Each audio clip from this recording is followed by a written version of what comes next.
Welcome back to the mother of all talk shows, everybody. I'm Jackson Hinkle, filling in for the one, the only George Galloway. We are joined by, I think, one of the brightest, most incredible voices that we came to all publicly know and love over the past year. That is Lieutenant Colonel Anthony Aguilar. He's a retired U.S. soldier, former worker at the Gaza Humanitarian Foundation. He saw the crimes of the Israelis in the United States firsthand in Gaza. And he's joining us right now to talk about this madness ensuing in Iran, and around Iran, I guess, as we now send a Marine Expeditionary Unit en route. But first, Lieutenant Colonel Anthony Aguilar, thank you so much for joining us. I want to get your thoughts on the resignation of Joe Kent. How big of a deal is this, and do you think that there will be more resignations that come? Well, Jackson, it's great to see you, and I want to start by saying, Jackson Hinkle is watching Game 7 of the World Series during the halftime of the Super Bowl. It doesn't get any better than that. So, great. I'm so happy to be here today and on this occasion. And I also took your survey. I vote yes for Tucker Carlson for president. I think he would do an amazing job. And if he were, I'd be the first in line to raise my right hand to serve in his cabinet and serve our country alongside him. But so back to the question with Mr. Joe Kent. So I had the opportunity and foreknowledge of serving with Joe Kent in the Army as a Green Beret. He was a Green Beret. I was a Green Beret. We both served in the Special Forces Regiment. He was a warrant officer, more but technician focused. I was a commissioned officer, some more planning and operations, but we served together. I was also the deputy director of operations in Syria when his wonderful, intelligent, and capable wife was killed in action in Syria, and that touched all of us. So I've known Joe for quite a while, and him coming forward at now, and also not just resigning quietly, but resigning from a political sense in a very loud way. He was a Trump nominee, politically appointed. And he resigned in protest in a written letter. And prior to him resigning the day before, he and Tulsi Gabbard, who I also know from my time in serving together in the military, they went to J.D. Vance prior to that to let the vice president know that he was going to resign and why. And the vice president asked him to please tone down the criticism of the president. So in his letter, he did, but I know that Joe is very critical of the president and the war that this president has started.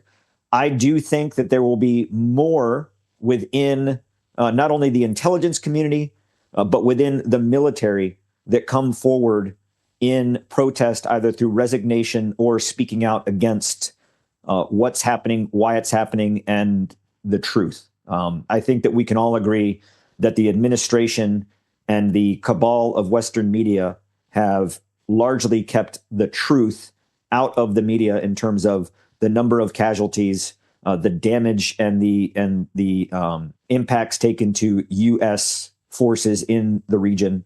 I think the casualty rate, I think the impact and the damage to U.S. assets such as aircraft carriers, theater defense capabilities is much worse than what this administration is telling the American people. So I think that what we're going to see in the coming weeks, days and weeks, is more of that truth coming out because of the courage demonstrated by people within the administration like Mr. Kent.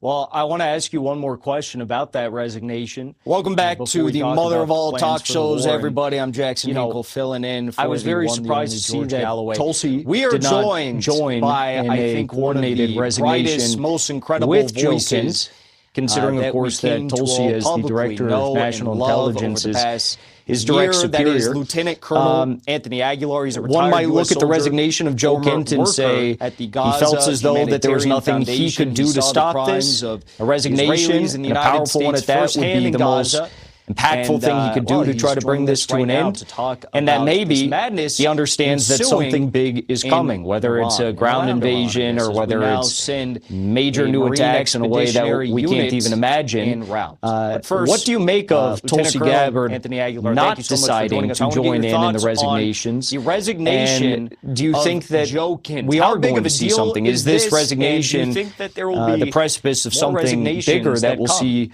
from Jackson, the Pentagon it's great to see you and the Trump White House? I want to start by saying, so I believe that Jackson Joe's resignation, co-hosting the mother of all talk shows, was twofold. Is like watching Game 7 of the World Series during the halftime of the Super Bowl, being on the wrong side of history. That great. This war, and it's so happy to be here today. Unjustified on this occasion, and how it will be judged. I also took your survey. And those that are on, I vote yes, that are in this administration for president. I posted something a couple days ago, reminding everyone that I'd be the first in line to raise my right hand to serve in his cabinet. All said that they were just serve our country alongside him, and that is not a defense. So back to the question: anybody in this administration that is going along with this war, I had the opportunity. What we already know that is foreknowledge of serving with Joe, the Tomahawk strike on the Army as a Green Beret. He was the unjustification of this war in the first place, special forces that there will be accountability. He was a warrant officer, I think that people are going to begin distancing themselves. But I also I was a commissioned officer because I also believe it. We served together to be. I was also the deputy is coming director of operations. So before I get to the Tulsi Gabbard question, which I also have his wonderful, intelligent, and capable wife, I'll also talk about the deployment of the 31st Marine Expeditionary Unit. That last week it was announced that I've known Joe 31st Marine Expeditionary Unit, known as the MU, him coming forward from Japan. Now, it takes time, not just for that resigning to get into, but resigning in. So when we saw from a political sense in a very loud before way, this war, he was when there was still Trump saber rattling in the rhetoric. Politically Marine forces from the Marine Expeditionary Force in protest in a written letter were deployed to the region. Prior to him, many of those Marines were sent to other locations in the region, who I also not necessarily know from my time in serving together focused in mass for some type of they went to J.D. Vance prior to that to let the vice president know that, and this is what I think is going to happen. Because again, and the vice president asked these Marines to get tone down into the 7 to 10 days of the criticism of the president out of the way. So in his letter, he did. But right now, what we're doing